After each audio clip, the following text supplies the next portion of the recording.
ثانية على حب الحسن والحسين. اللهم صل على محمد. ثالثة على حب فاطمة الزهراء بأعلى أصواتكم. اللهم صل على محمد. صلى الله عليك يا سيدي ويا مولاي يا رسول الله. صلى الله عليك وعلى آل بيتك المعصومين المظلومين.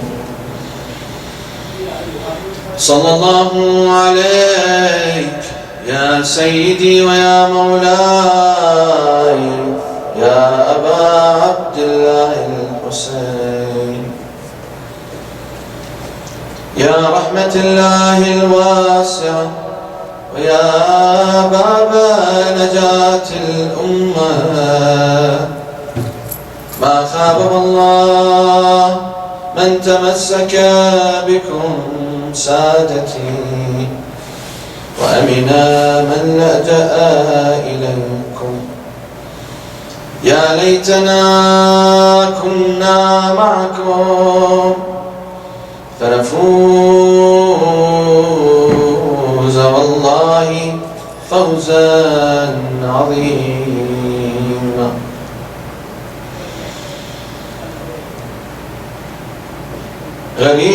غريب كربلاء مظلوم كربلاء شهيد كربلاء مظلوم كربلاء غريب كربلاء شهيد كربلاء. السلام على الحسين وعلى علي بن الحسين وعلى أولاد الحسين وعلى أصحاب الحسين وعلى الذين بذلوا وجههم دون الحسين ورحمة الله وبركاته. صلوات. بسم الله الرحمن الرحيم، والصلاة والسلام على سيد المرسلين حبيب إله العالمين أبي القاسم المصطفى محمد وعلى آل بيته الطيبين الطاهرين الذين أذهب الله عنهم الرجس وطهرهم تطهيرا. صلوات. واللعنة الدائمة الأبدية على أعدائهم أجمعين من الآن إلى قيام يوم الدين. In the name of Allah, the Beneficent, the Merciful, may Allah's peace and blessings be upon our Holy Prophet Muhammad sallallahu alayhi wa alihi wa sallam and his infallible, immaculate progeny, and may Allah's eternal damnation be upon their enemies from now until the end of time. Allah subhanahu wa ta'ala states in the Holy Quran in the chapter of Al-Isra, chapter 17, verse 23, وَقَضَى رَبُّكَ أَلَّا تَعْبُدُوا إِلَّا إِيَّاهُ وَبِالْوَالِدَيْنِ إِحْسَانًا إِمَّا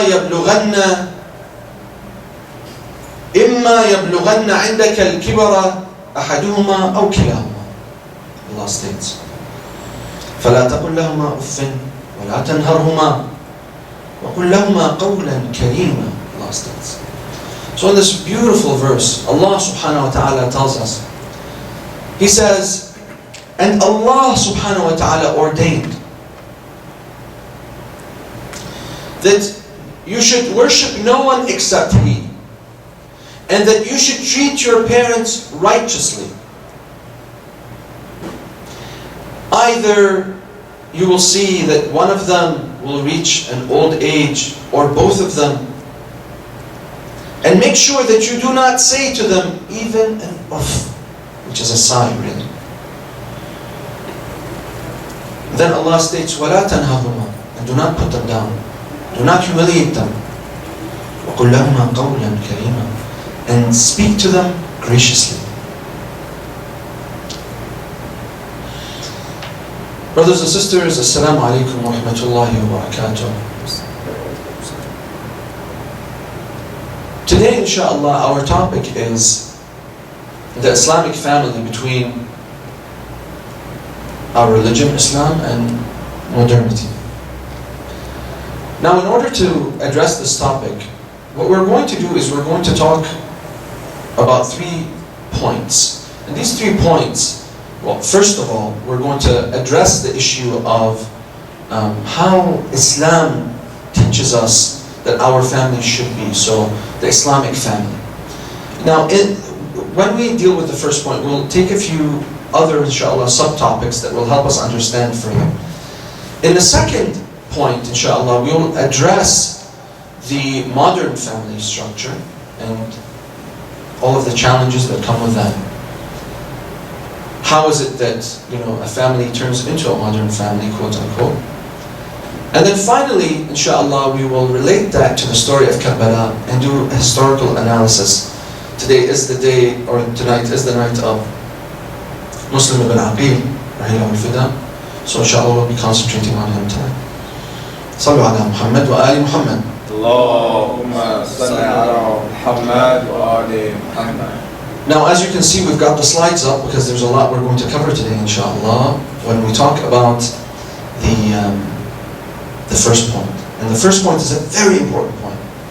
And in order to understand family structure, I laid it out for you out there, right? So what we're going to be dealing with, inshallah, is first of all, we'll be looking at rights.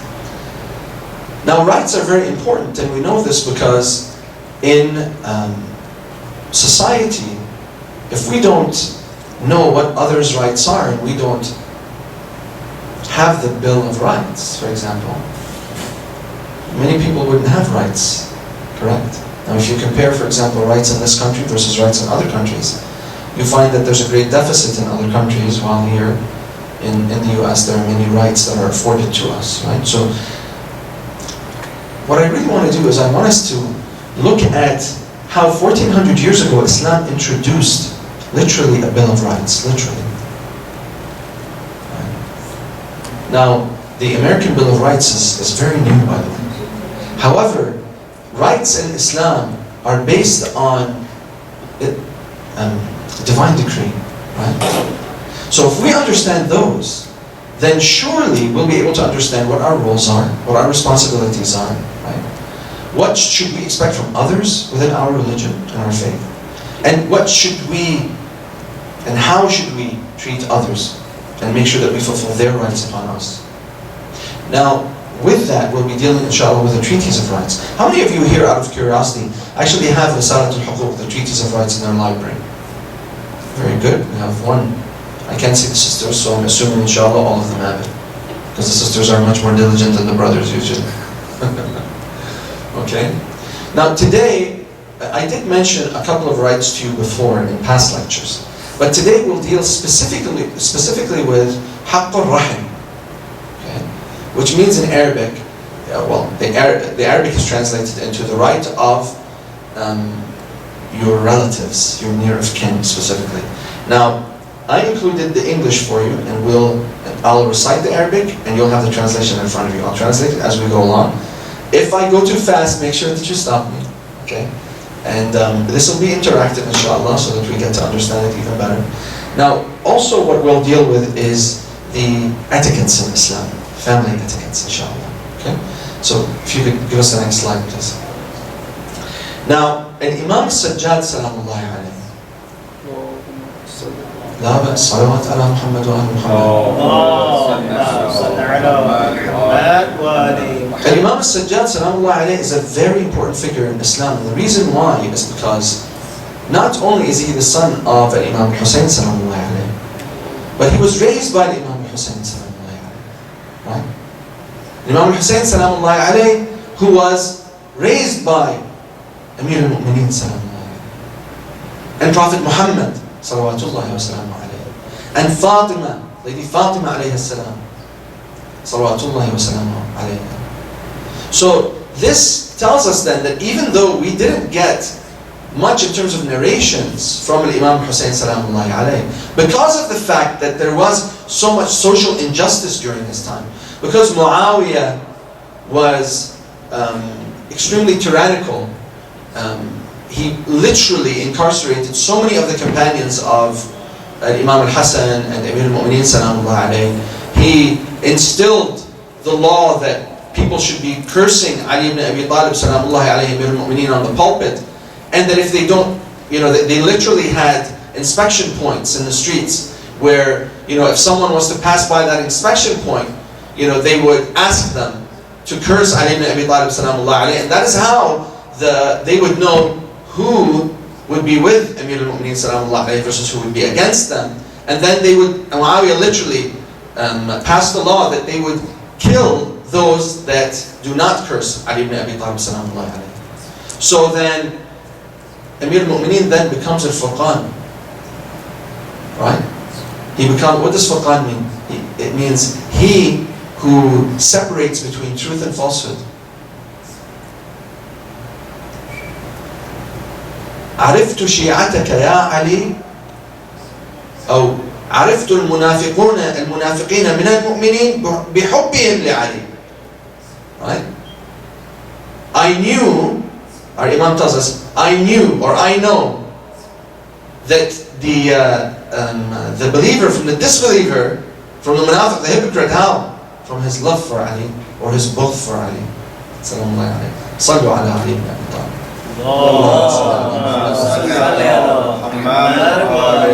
But you see, the problem is there was such a great deal of political distress at the time, and so much injustice during that time that our Ahlul Bayt and their companions were under constant threat. So it's exactly like during the time of Ayatollah Khoui, for example, when Saddam was in reign, right? We didn't hear much about Ayatollah Khoui. Why? Because literally Saddam, in his 39 or 40 years of reign, what he ended up doing was getting rid of all the media. He controlled all the media. Muawiyah did the exact same thing, right? He would send his media troops all around, place his hypocrites in different areas. He'd set spies everywhere. Saddam did that, right? Saddam literally did that. In schools every morning, he would have the children tell the teacher what the parents said about Saddam Hussein the night before, right? Imagine. He took it even one step further. So you see, Muawiyah was very much in control also, just like Saddam is in our time. A lot of people say, well, how could it that he could have been in so much control, right? Well, look at how Saddam was in control, or was in control in his time. It's not something that a tyrant can't do. It's something that they can do if they have control of a country or a land. Now, what's interesting here is, if you could go to the next slide, inshallah, is that in order for us to truly understand the heritage of Ahlul Bayt, in order for us to truly understand the message of Karbala, we come every year, we listen to Nohas, we listen to Latmiyas, we beat our chests, we cry, and that is required. We prove that is required because that is a ritual that is associated with seeking nearness to Allah, that is a sign, okay? A symbol that is associated with Allah, and that's something that we should do. But what we should also do is understand the intellectual message behind Ashura, right? Now, how can I get that if I don't have any such traditions or hadiths that will allow me to learn about the true personality of an Imam Hussein, other than him being a reformist, right? Because that's why he came out, right? He said that the reason why I have come out is so that, meaning the reason why I have gone out to do what I'm about to do, to fight Yazid, is literally to seek reform in the nation of my grandfather. Now, the reform would be initiated. Remember, the treaty of Imam Hassan, what we mentioned yesterday, what did it do? It literally exposed Muawiyah for not being a follower of the Holy Quran, right? Breaking contracts, not abiding by them. But while Imam Hussein salamullahi alayhi stayed abiding by the contract, because literally Muawiyah did not break the contract in the majlis, which means that the contract was still ongoing. So Imam Hassan salamullah alayhi still abided by it. Okay? Even Imam al-Hussein would abide by it until Imam Hassan would pass away, and that's when the story of Karbala literally would start. Because it was now an issue of allegiance, right? And the Khilafah should have been literally in the hands of Imam al-Hussein salamullah alayhi based on that agreement, while Muawiyah wanted to continue to usurp the Khilafah through whom? Through initiating new contracts that don't null and void the past contract at all. Right? But rather it became an unlawful contract. So anybody who gave allegiance to Yazid really did so unlawfully because they broke, the terms of that contract, literally, by Islamic law. So now Imam al-Hussein salamullah alayhi, because the reason why I mention this is because a lot of people we hear from other schools of thought that they say, oh, kharaja ala imamin. He went against the Imam of his time. The reality is he didn't go against the Imam of his time. He was abiding by the contract. And this, by the way, is mentioned in Al-Kamil fi-Tarikh. And we'll talk about it a little more today, inshallah, at when we speak about the third point. Now, where am I going to get the heritage? Where am I going to get what the message of Al-Hussein, the message of reform is? How is it that the nation of Prophet Muhammad should ideally be? Since Imam al-Hussein went through what he went through, and then Imam al-Hasan sacrificed, and Amir al-Mu'mineen sacrificed, would it be for naught after Imam al-Hussein would be martyred on the land of Karbala? No. It would be after he would be martyred that an Imam al-Sajjad alayhi salam would literally work upon a quintessential reform movement within the Islamic nation. And that reform movement was based on two things: the treaties of rights and the Sahifa Sajjadiyya. How many people have Sahifa Sajjadiyya in their library? MashaAllah, very good. There's a dua for everything in there. Literally. If you don't have it in your library, make sure you get it. And it's available on your phone, by the way. You can download it, load them as an app. The treaties of rights as well as the Sahifa Sajjadiyya. If you really want to know who Imam Hussein is, right? If you want to know who I am, you're going to look at my son. If I pass away, right, and my son is older, and you see him still in the center, what are you going to say? Rahmatullah ala walidak. May Allah have mercy on the soul of your father. Right? You remind me so much of him. How you sit, how you look at things, how you put your hand on your chin, right? Even your voice and how you speak. Even your logic is like your father's. Correct? Right, Brother Hassanin? That's usually how it goes. So then, if I want to learn about Imam al-Hussein and the legacy of the Prophet of Allah, then what should I do? I need to look towards the next Imam. And we were fortunate that because of that movement that occurred, the Muslim nation was in a state of guilt. However, it was also living in a state of tyranny and unrest. So the beginning of the end of the Umayyads had started. Now, how did the Imam Salamullah alayhi, after this huge revolution occurred, how would he awaken the nation? Amir al-Mu'mineen says, رُبَّ قَوْلٍ أَنْفَدُ مِنْ صَوْلٍ. He says, something that you say kindly, and you say, with hikmah and maw'idha hasana, as Allah says, He says, ادعو إلى سبيل ربك بالحكمة والموعظة الحسنة. Call upon the way of Allah through wisdom and righteous, kind admonition, right? Then that is what we find that Imam Sajjad does. And he does so through dua and through the treaties of rights, the Bill of Rights. This is our Bill of Rights. You know how they have the Pledge of Allegiance to in the US too, right? We have Dua al-Ahd. That's our pledge of allegiance to the Imam every morning. And if we're not reciting it every morning or every day, right, then we should stop. And I wouldn't tell you unless it's something that I do. Because Allah says, يَا أَيُّهَا الَّذِينَ آمَنُوا لِمَ تَقُولُونَ مَا لَا تَفْعَلُونَ. كبر مقتا عند الله أن تقولوا ما لا تفعلون.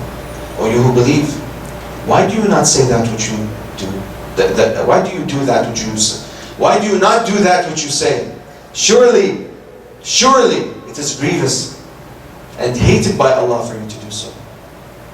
So let's learn about the legacy of Imam Hussein when it comes to the right of the rahm, of the family members. First one, Prophet Muhammad says, when a man came to him, he said, advise me. He said, Ummuka thumma ummuka thumma ummuka thumma abik. What did he say to him? He said, your mother, your mother, your mother, and then your father. So he says, take care of your mom 3 times. Why? Because he says, Al-Jannatu tahta aqdam al-ummahat. Prophet Muhammad says that the paradise is under the feet of mothers, right? So we start with the mother. So he says, فَحَقُّ أُمِّكَ فَأَنْ تَعْلَمَ أَنَّهَا حَمَلَتْكَ حَيْثُ لَا يَحْمِلُ أَحَدٌ أَحَدًا. He says, as for the right of your mother, it is for you to know that she carried you where no one carries anyone. In the womb, right? وَأَطْعَمَتْكَ مِنْ ثَمَرَةِ قَلْبِهَا. And she fed you from the fruit of her heart. Through the placenta, the blood would be running from the heart, right? All the way to the placenta, and that's how the fetus would be fed, right? وَأَطْعَمَتْكَ مِنْ ثَمَرَةِ قَلْبِهَا مَا لَا يُطْعِمُ أَحَدٌ أَحَدًا. No one can do this unless they're a mother, right? وَأَنَّهَا وَقَدْكَ بِسَمْعِهَا وَبَصَرِهَا وَيَدِهَا وَرِجْلِهَا وَشَعْرِهَا وَبَشَرِهَا وَجَمِيعِ جَوَارِحِهَا. And that she protected you with her hearing and her eyesight and her hands and her legs and her hair and her skin and all of her limbs and senses. مُسْتَبْشِرَةً بِذَلِكَ فَرِحَةً مُوَابِلَةً مُحْتَمِلَةً لِمَا فِيهِ مَكْرُوهُهَا وَأَلَمُهَا وَثِقَلُهَا وَغَمُّهَا. So here the Imam says, you know, she did all that with what? With optimism. That's one of the signs of the believers, right? We mentioned yesterday. Optimism. That a person who's pessimist, that's a sign of kufr. But she's optimistic. How so? He says, optimistic and happy. Consistently bearing all that she feels in hardship, in pain, in heaviness, in even depression. حتى دفعتها عنك يد القدرة. Until Allah subhanahu wa ta'ala, with His ability, He was able to remove you from the womb. وأخرجتك إلى الأرض. And she brought you to this world. فرضيت أن تشبع وتجوع هي. And she accepted that when she brought you to this world, she made sure that you were fed when she was hungry. وَتَكْسُوكَ وَتَعْرَى.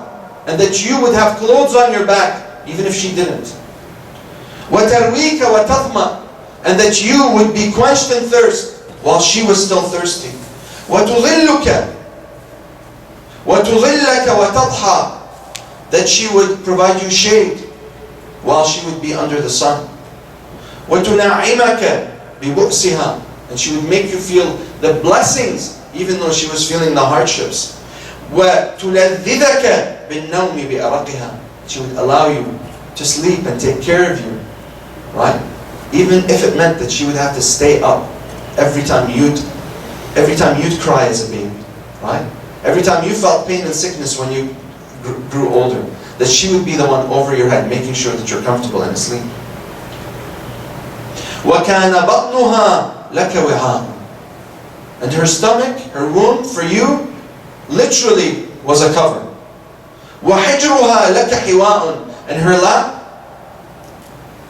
her lap contained you. وَثَجْيُهَا لَكَ سِقَاءٌ. And through her breast she would nurse you. وَنَفْسُهَا لَكَ وِقَاءٌ. And she would give her own self in sacrifice to you. تُبَاشِرُ حَرَّ الدُّنْيَا وَبَرْدَهَا. She would stand in the face of the heat of the world and its cold weather to protect you. ودونك لك ودونك فتشكرها على قدر ذلك. Then, what does he say? He says, her right upon you is thank her in as much as she did for you. I challenge you. Go out. Let's go out and thank our mothers. No matter how much we say thank you for all these things that the Imam has mentioned, will it ever be enough? Will it ever be enough? Never. This is the right of the mother. Allah says, وَلَا تَقْدِرُ عَلَيْهِ, and you won't be able to. Wow, so I won't be able to? What does Allah say through His Imam? He says, إِلَّا بِعَوْنِ اللَّهِ وَتَوْفِيقِ, except if you ask for help from Allah and success for Him in doing so. So then, what's the right of the mother upon me? To thank her in as much as all those things that she did for me. And how am I going to achieve that? By seeking help from Allah and asking Him through His ability to help me to achieve that. Let's go to the next right, the right of the father. We should really repeat this right 3 times, right? Because Prophet Muhammad said, your mom, your mom, your mom, and then your dad. But we don't have enough time to do that. Our mothers at least deserve that. We ask Allah to help us, inshallah, in thanking them through our actions and our kind words. Then he says, وَأَمَّا حَقُّ أَبِيكَ, and as for the right of your father, فَتَعْلَمَ أَنَّهُ أَصْلُكَ, that know that he is your origin, you come from him. وَأَنَّكَ فَرْعُهُ, and that you are a branch from him, you branch out from him. وَأَنَّكَ لَوْلَاهُ لَمْ تَكُنْ, and if it wasn't for him, you would not be. You would not exist. فَمَهْمَا رَأَيْتَ فِي نَفْسِكَ مِمَّا يُعْجِبُكَ, and therefore anything, any good trait that you see within yourself, فَاعْلَمْ أَنَّ أَبَاكَ أَصْلُ النِّعْمَةِ عَلَيْكَ فِيهِ, know that your father is the origin of this blessing. He's the reason why you have this blessing. Anything good that you see in yourself, that you like, no, he says that is from your father. فَاعْلَمْ أَنَّ أَبَاكَ أَصْلُ النِّعْمَةِ عَلَيْكَ فِيهِ, then know that your father is the reason and the origin for that blessing. وَاحْمَدِ اللَّهَ وَاشْكُرْهُ عَلَىٰ قَدْرِ ذَلِكَ, and therefore show gratitude to Allah, thank Him in as much as your father has done for you. How are you going to do that? With whose help? With whose help?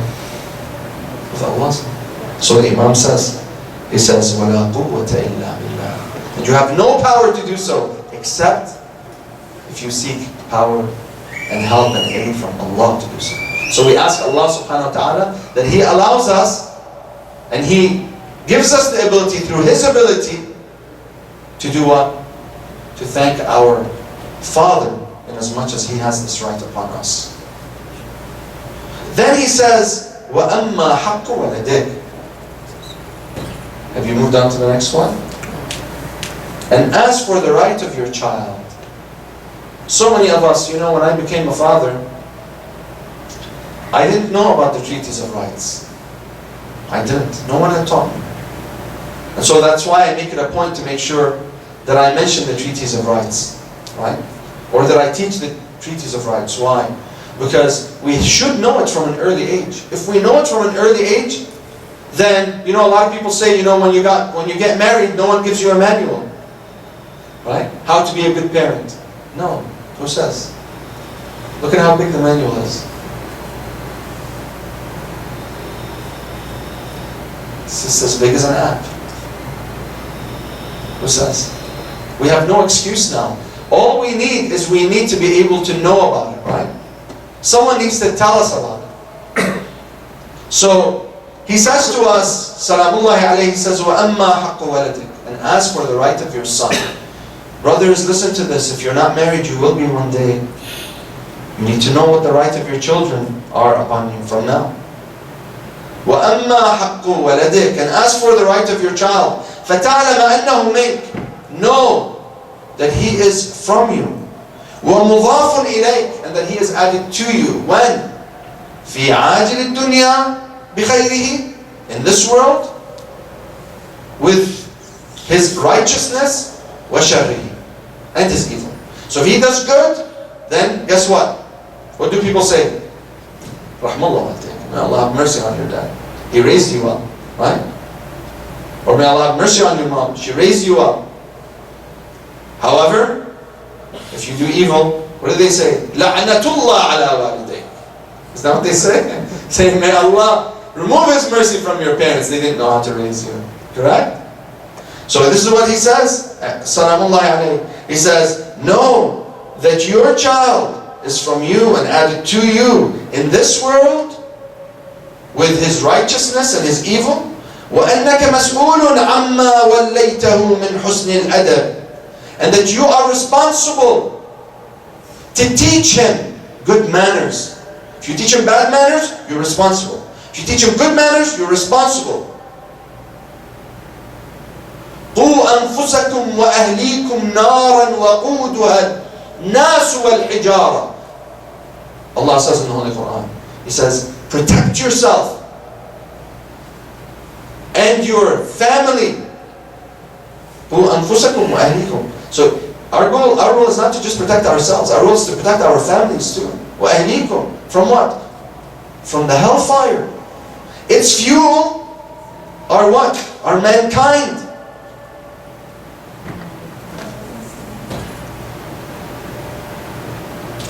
So it's our responsibility then to teach our kids manners.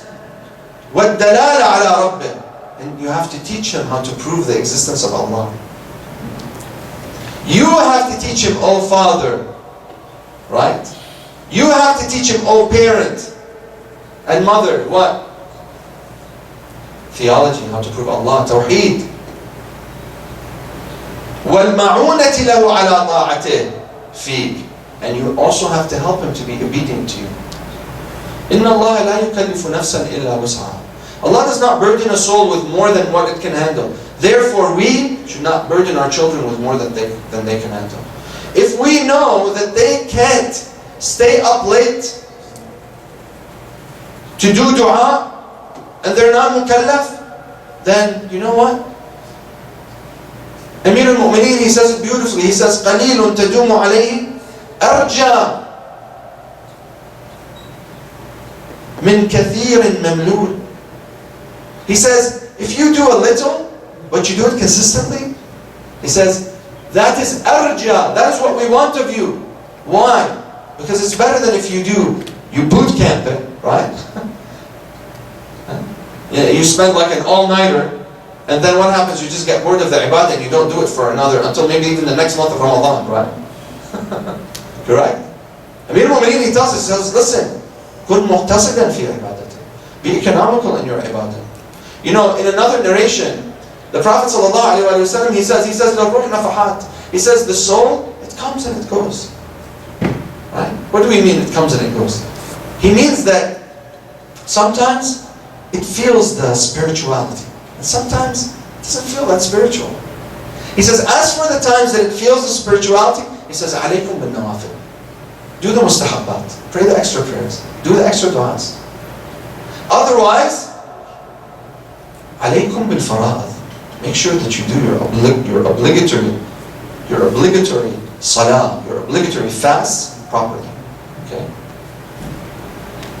So then what should we do? Should we burden our kids with more than what they can handle? No. And also he says, listen, what he's telling us here is when you're dealing with your child, you know, a child is a child. They run around the mosque, right? What do? You need to act like a man, we say to them. Why? Why is it? I mean, if you're supposed to act like a man, right? He'd be as tall as, you know, Brother Aqid. He'd have a beard and a mustache, right? And he'd be sitting nicely like that. But we have to teach him, yes, but first, Imam Ja'far Sadiq Salamullah alayhi says, لَعِبْهُمْ سَبْعًا. Says, teach them through play. Prophet Muhammad says, تَصَابَوْا. Right? He says, when you're talking to kids, right? Speak like them to them so that they understand you. Speak on their level. Exactly like Imam Amir al-Mu'mineen says, he says, حَدِّثُ النَّاسِ عَلَىٰ قَدْرِ عُقُولِهِمْ. Speak to people in accordance with their intellects. Right? Speak in accordance with a child's intellect. Why are you speaking so far up above his intellect? No. Do you not understand that the rational being must sit silently while the sheikh is speaking on the minbar? No. It's okay for the child to run around, right? Yes, have him next to you. Teach him how to listen, right? Don't burden him with more than he can handle.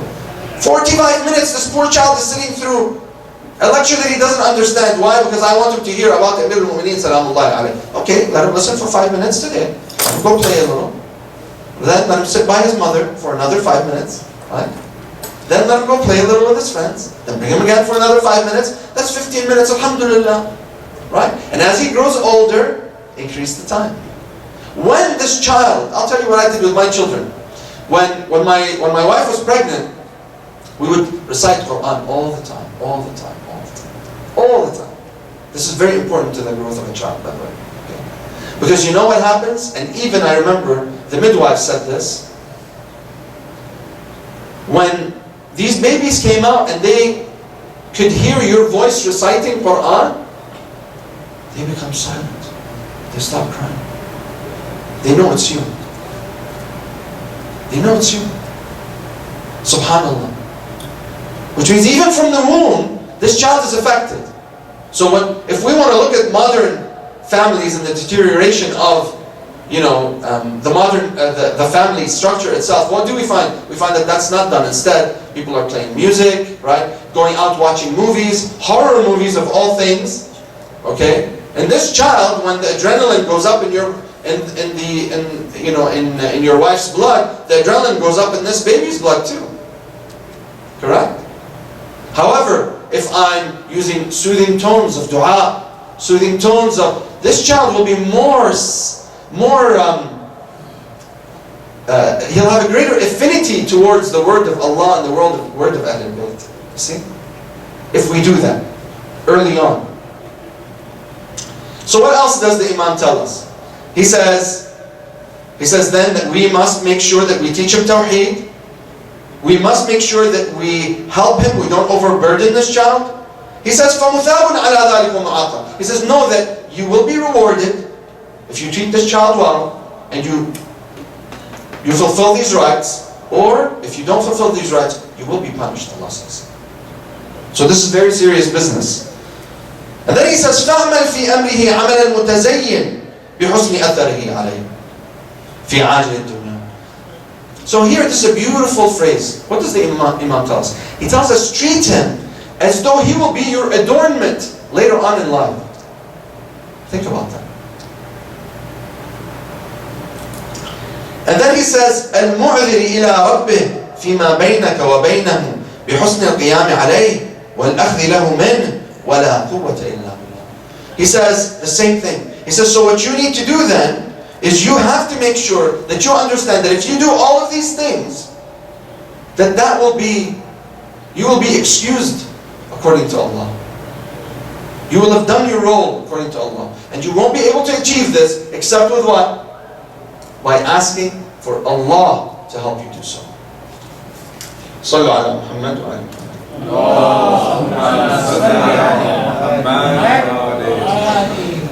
Then he says, وَأَمَّا حَقُّ أَخِيكَ. As for the right of your sibling. The next one, please. We'll skip these. We won't have time, inshallah. If I have time, I'll go through what Luqman taught his son, inshallah. One day we'll go through that. Skip a few slides until you get to the siblings, please. Yeah? One more, it's until 19. Next one. There you go. Next one. Here we go. So the right of the brother. فَتَعْلَمَ أَنَّهُ يَدُكَ الَّتِي تَبْسُطُهَا. Know that he is the hand with which you move. Right? وَظَهْرُكَ الَّذِي تَلْتَجِئُ إِلَيْهِ. And that he is your backbone, from whom you seek support. وَعِزُّكَ الَّذِي تَعْتَمِدُ عَلَيْهِ. And that he is your pride, whom you depend on. And then he says, وَقُوَّتُكَ الَّتِي تَصُولُ بِهَا. And that he is the strength with which you can do things, right? And have control and reign. فَلَا تَتَّخِذُهُ سِلَاحًا. Don't use him as a weapon. عَلَى مَعْصِيَةِ اللَّهِ. In being disobedient to Allah. Don't use him as a tool of disobedience. وَلَا عُدَّةً لِلظُّلْمِ بِحَقِّ اللَّهِ. Neither use him to oppress. وَلَا تَدَعَ نُصْرَتَهُ عَلَى نَفْسِهِ. And don't, if he's in a bad situation or bad state, don't leave him. Stand by his side and help him. وَمَعُونَتَهُ عَلَىٰ عَدُوِّهِ, and help him against his enemy. وَالْحَوْلَ بَيْنَهُ وَبَيْنَ شَيَاطِينِهِ, and stand between him and the whisperer, the Satans that cause him to do ill. Protect him from them. وَالْحَوْلَ بَيْنَهُ وَبَيْنَ شَيَاطِينِهِ وَتَأْدِيَةَ النَّصِيحَةَ إِلَيْهِ, and admonish him, advise him. وَالْإِقْبَالَ عَلَيْهِ فِي اللَّهِ, and then use Allah to come close to him. Right? So seek that closeness through the divine message. فَإِنْ انْقَادَ لِرَبِّهِ وَأَحْسَنَ الْإِجَابَةَ لَهُ, then if he follows, then great. وَإِلَّا فَلْيَكُنُ اللَّهُ آثَرَ عِنْدَكَ وَأَكْرَمَ عَلَيْكَ مِنْهُ, and if he doesn't, then إِمَّا شَاكِرًا وَإِمَّا كَفُورًا. Know that you've done what you've needed to do in terms of your brother's right, and you can move on. And pray for him. Next slide, please.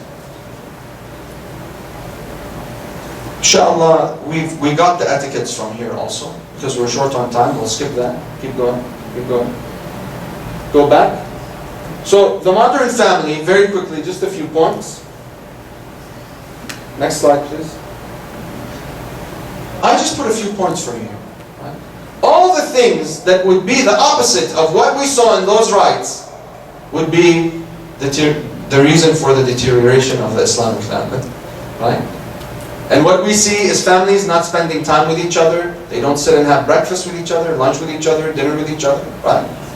They're fast food families. That's what we call them. Right? Oh, I don't have time. I don't have time to talk to you now. I'm too busy. I have to go to work. Don't have time to talk to your son. Well, you know what? Just like you forgot him today, he will forget you in your old age. Right? We're that I don't have time generation. Right? Or we're too busy texting. Right? And what does this child do? He texts his father. Father, can you talk? Right?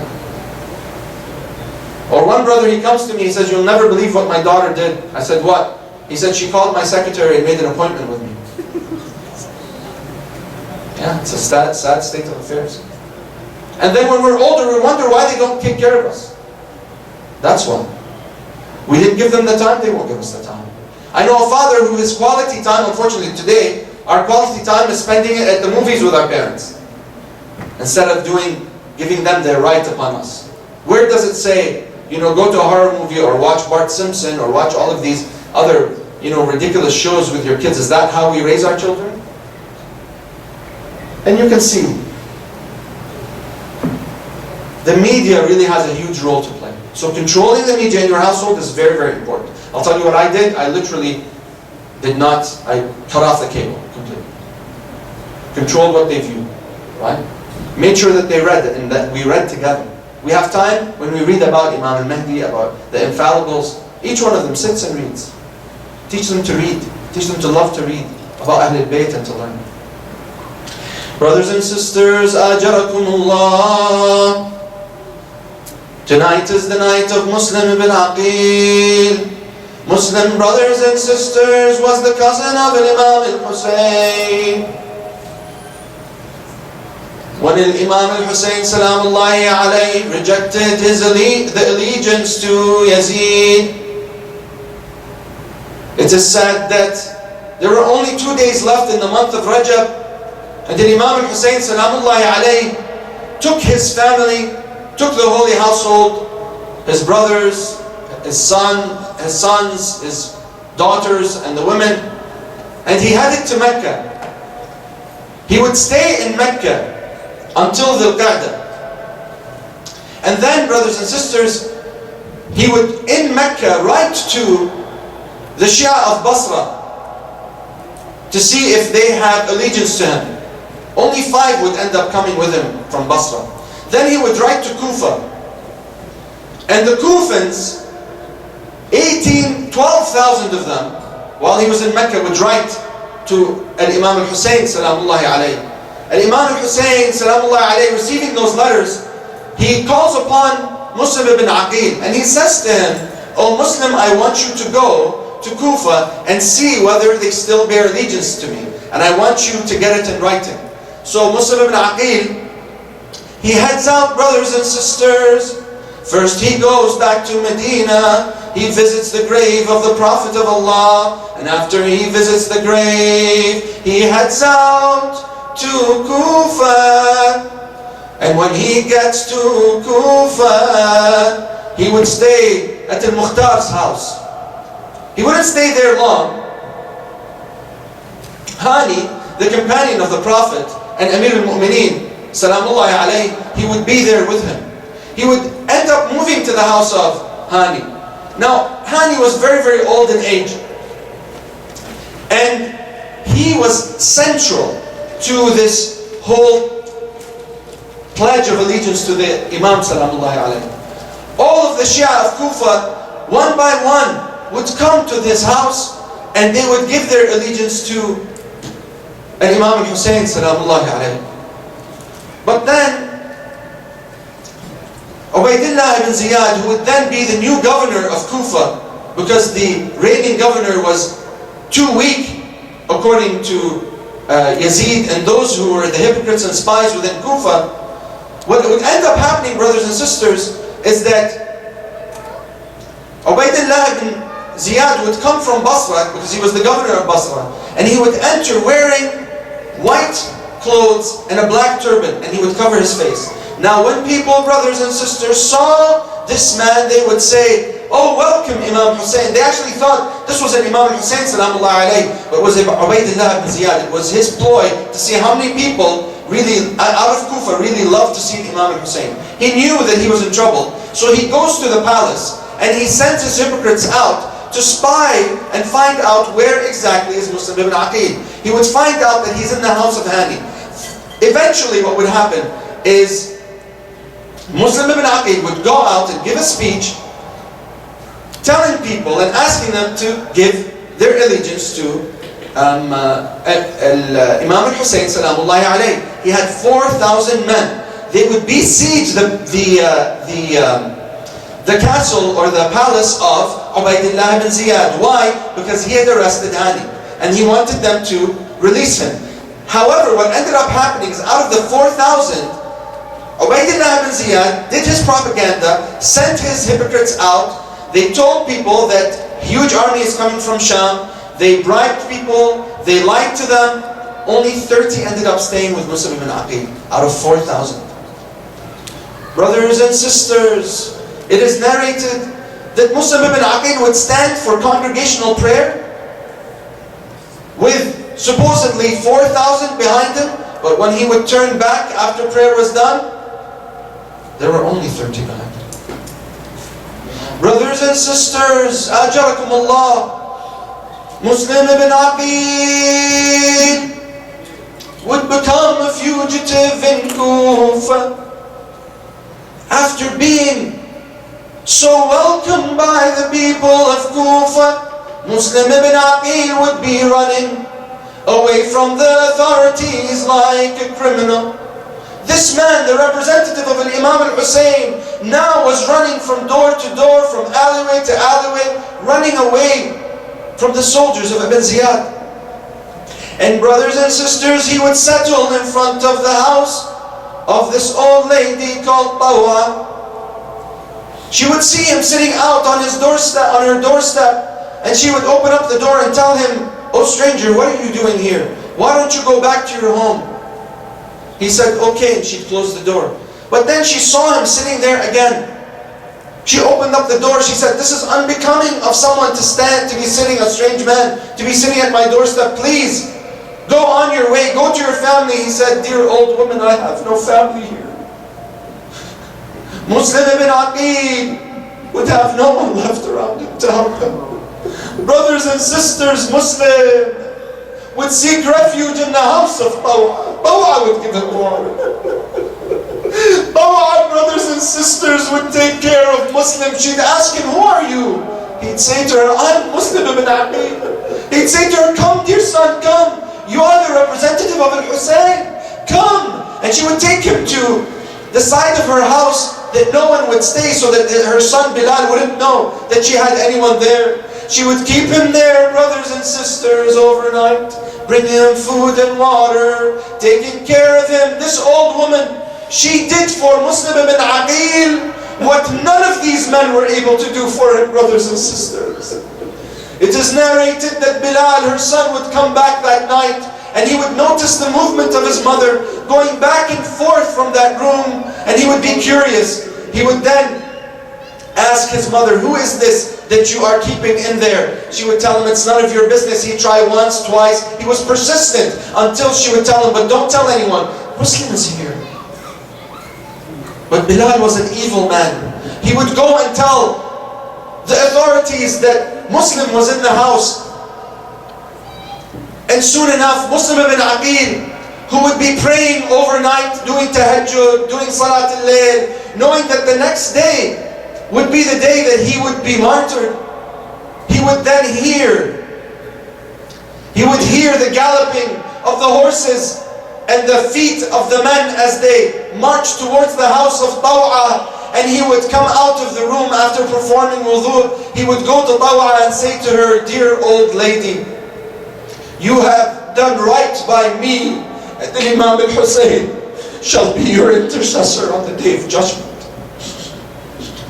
Muslim, he would tell her, I'm going to leave now because I don't want them to burn your house down.